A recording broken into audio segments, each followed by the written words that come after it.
Hi everyone, welcome back to the channel. Welcome back to Buyee RC. My name is Eric, and today on the bench we have a Tamiya Bear Hawk.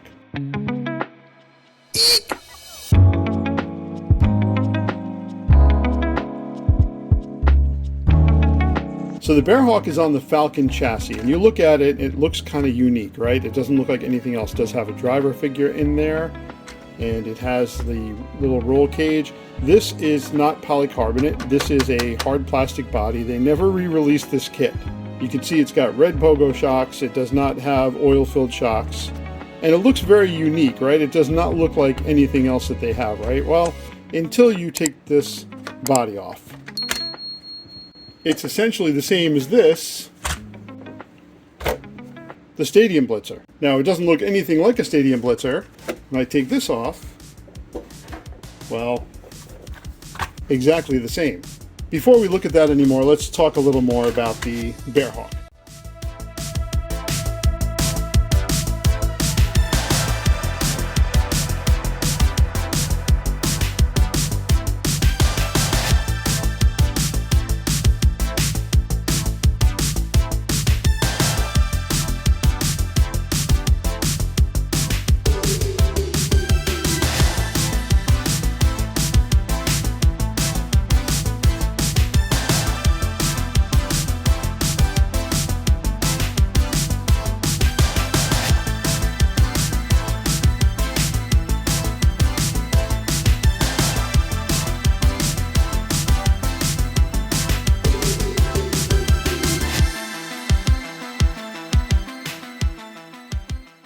So this is an original Bear Hawk from '91. Nothing's been changed.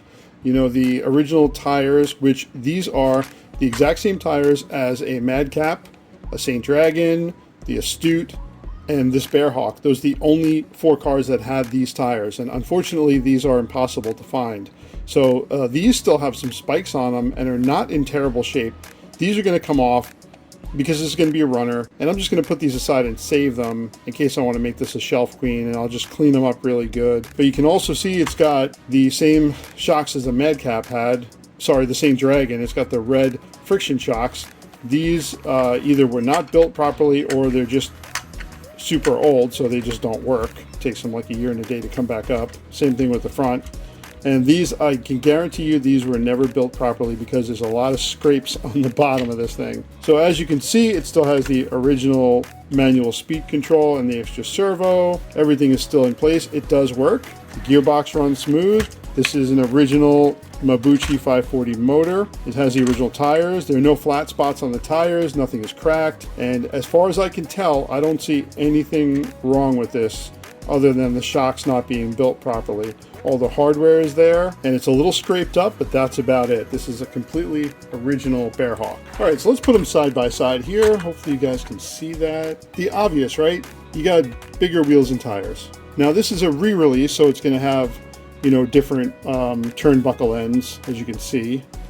It's got different ones there. This has got the old school ball connectors. And let's see what else is different. You have obviously different mounts. There are a few different parts as far as the suspension goes and the steering. So you can see this has the red C-hubs, and it's got obviously different shocks. It has red servo mounts, and it has these different red rear bearing carriers, and that's it. Everything else is identical. So the good thing is, if you find a Bear Hawk, you can pretty much restore it to almost like new, because all the plastic parts that you see here, the bumper, guard down here, actual chassis itself, all the arms, the rear skid plate here, everything is the same. You can literally just buy all of those parts, which you can still get pretty affordable, and you can restore a Bear Hawk. Now the other difference is the gearbox. So the gearbox is exactly the same, but the gearing is slightly different. So to accommodate the larger wheels and tires, they went with different gearing in the Stadium Blitzer and Blitzer Beetle than the Bear Hawk. The Bear Hawk's got different gearing. So you want a Stadium Blitzer or Blitzer Beetle to go faster? Find a set of gearing for a Bear Hawk and put it in here and go with a different pinion, larger pinion, and you're gonna go much faster. Although I already had this up to 33 miles an hour, and that's pretty fast. I'm not gonna wanna go any faster than that. So let's go back to the Bear Hawk here, and I'll let you know what I'm gonna do. I have a set of Stadium Blitzer and Blitzer Beetle oil fill shocks. So it's going to get oil shocks. I'm going to get rid of the speed controller, manual speed controller, and servo. I'm going to tear it all down, rebuild it. So I'm going to use the original plastics as long as, you know, nothing is broken, because I want to run this thing. I'm probably going to run it pretty hard, so it's going to get scraped up anyway. At least the initial, you know, 2 or 3 runs. I'm going to use different tires. I'll probably keep these same tires on because I'll be running this in the dirt.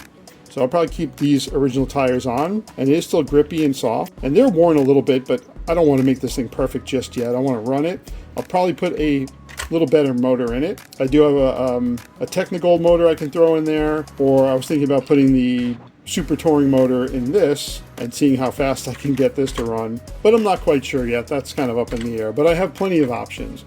I'm also going to, as you can see, these wheels, somebody painted them yellow. They're supposed to be like a light gray.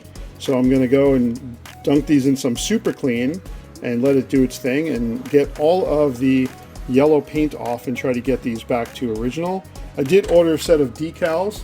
Even though these decals in the paint, I'm not going to change it. I don't like how some of the decals were applied, so I'm probably going to change a couple of the decals out on the body. And I'm going to leave it painted the way it is. Maybe I'll touch up the driver a little bit. And I was thinking about putting like some netting in, like how like the BBX and some of the cars have like netting. Nothing that can't be reversed though. So the body is actually in really good conditions. No cracks, no breaks anywhere. And I think I got a really good plan for this. I'm going to keep all the original stuff. I'll keep the original servos. I'll keep the original manual speed controller and the cover and, you know, the resistor. All the wiring's in great condition. So I really want to keep everything just in case I want to make this all original again, because it is completely original. So, you know, the shocks, I'm going to save everything, the tires, and I'm going to make it how I want to make it to run it right now. And then if I ever make it a shelf queen, I can reverse everything, put everything back the way it was. So that's my plan with the Bear Hawk. If I ever decide I want to make this a little bit better, I could always put in universals in the back. I could always put turnbuckles in. I could always get some high cap shocks for this. You could actually turn this into a really good runner. But these are pretty robust. You know, other than the chassis breaking here, like the Falcons and the Stadium Blitzers and the Blitzer Beetles, they do crack there if you really abuse this thing and hit a ton of stuff. The front of the bumper is not bad. It's underneath the bumper that's really worn. So nobody really was hitting anything full on with this, which is the reason why this one is not cracked. And you know, somebody really took care of this. They really did. So of course, when I rebuild it, it's going to get all bearings. You know, there is something special about the cheaper, lower cost Tamiyas that you can do some things with to make them cooler and faster and better. There's something to be said about that. I don't really know what it is. Maybe it comes from my childhood, just starting out with Grasshoppers and Hornets and you know, the cheaper RC cars that you kind of want to work on and make better and improve. This is definitely one that's like that. And there's something exciting about that. So I kind of have a soft spot for the cheaper, lower end RC cars. It gets me excited to think that, you know what, I'm going to make this better. What can I do to make this better and faster, more reliable, and make it work for me? So yeah, I kind of have a soft spot for these like beginner Tamiyas. I really do like them. And I've actually seen some of the Bear Hawks running in like vintage races, you know, watching some YouTube videos. I see Madcaps, I see Bear Hawks, and those are more like the lower end, you know, vintage RCs. Okay, everyone, so that's my video on the Bear Hawk. Hopefully the next time you see it on the channel, it's all rebuilt and ready to go. Maybe even get a running video in before it gets too cold. We'll see. It's been in the, you know, it's been in the upper 40s and 50s overnight. So, you know, on a nice sunny day, maybe a nice sunny fall day in New York, maybe I'll have it out a little bit. Anyway, thanks for watching, everyone. I really appreciate it. Give me a thumbs up if you like my video. If you're not a subscriber, please consider subscribing. It helps the channel out. Thanks for watching, everyone. I'll see you all in the next video.